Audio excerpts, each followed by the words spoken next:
Ralph, lundi 2 septembre. Le portail de chez moi coulisse sans bruit dans mon dos. Avant, je me lançais le défi d'atteindre l'entrée de la maison avant le clac de fermeture. Mais j'ai renoncé.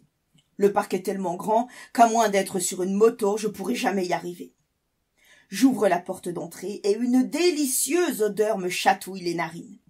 Shadia a fait ses légendaires cookies citron safran. Ils sont trop bons. Elle les désigne avec un sourire dès que j'entre dans la cuisine. « Bonjour Ralph, c'est pour ton goûter. T'en laisseras un peu pour ton frère. » Shadia a une préférence pour moi. Elle est cuisinière et préparer mes cookies adorés le jour de la rentrée. C'est sa manière de me dire qu'elle m'aime bien. Alors que le jardinier, lui, il s'en fiche. Tant que je n'écrase pas ses plates-bandes en jouant au foot, il se contente de bonjour, bonsoir et c'est tout.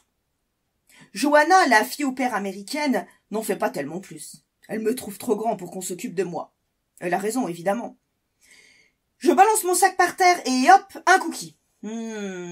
La saveur du gâteau envahit ma bouche. Je voudrais que ça ne s'arrête jamais. Alex est rentré du lycée? Non, pas encore, me répond Shadia. Johanna non plus. Tu te rappelles qu'elle devait aller s'inscrire à la fac? Ouais, elle veut améliorer son français. Je ne m'en souvenais plus, mais ça ne change rien. Johanna, c'est la reine du surbookage. Elle veut tout faire, voir ses potes, suivre ses cours, pratiquer le français, sortir en ville. On a trouvé notre équilibre. Elle ne m'embête pas pour les devoirs et je ne l'embête pas pour son agenda. Et comme mes parents partent travailler très tôt et rentrent tard, ils ne s'aperçoivent de rien. Au 4e cookie, j'entends mon grand frère Alexandre hurler dans l'entrée comme s'il était un rappeur. Il a 15 ans et il a déjà une voix aussi grave que celle de notre père. « Einbach, tatak !» Il chante en beuglant. « Si tu m'as planqué la monnaie, prépare-toi à cracher ton dentier !» Aussitôt, mes muscles se contractent, mon corps se tend. Avec mon frère, on ne sait jamais comment les choses vont se passer. Il entre dans la cuisine, fonce vers moi et me frappe l'épaule d'un coup de poing, comme les gars dans les gangs américains. « Alors mec, c'était comment chez les bébés? Tu leur as montré qui tu es ?» J'ai mal à l'épaule, mais je souris en hochant la tête. « Ah ouais ?» dit-il. « Vas-y, raconte, frérot !» Je cherche très vite quoi dire. Mon frère m'a expliqué qu'il n'y avait qu'un seul moyen d'être respecté au collège. Il faut s'imposer tout de suite, être plus fort que les autres dès le premier jour et être prêt à le prouver en cognant. Je repense à la fille au cartable. Pousser une fille, c'est la loose, hein. Alors j'améliore les choses. Il y avait un gars qui me collait un peu trop quand je regardais les listes des classes.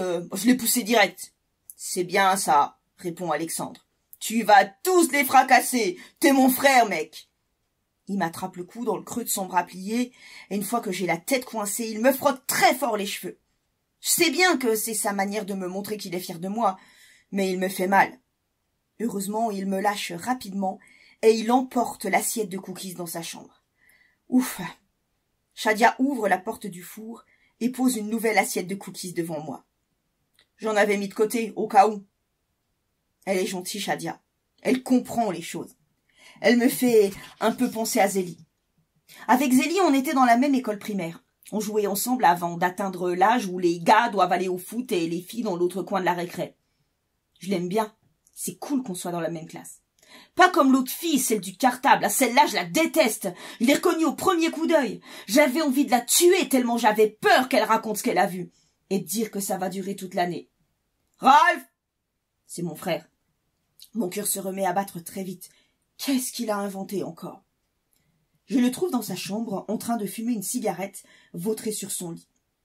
Il tapote sur la couette juste à côté de lui. J'hésite un instant à entrer. « Allez, je vais pas te manger !» J'entre, je m'assois, et il me tend sa cigarette. Je connais les dégâts que fait la cigarette. En CM2, on a vu des photos de poumons noircis, et on a détaillé tous les poisons qu'il y a à l'intérieur. Mais Alex insiste. Une taf, ça va pas te tuer, Ralph, hein, c'est pour fêter ta rentrée chez les bébés.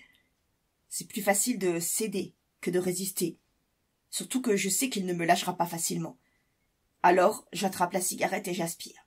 C'est dégoûtant. Je tousse, je n'arrive même plus à m'arrêter de tousser. Je pars en courant dans sa chambre pour aller vomir aux toilettes, tandis qu'Alex hurle dans mon dos. « Mais quelle mauviette, ce gosse !» Ça le fait rire. Et moi, Je me sens nulle, une fois de plus.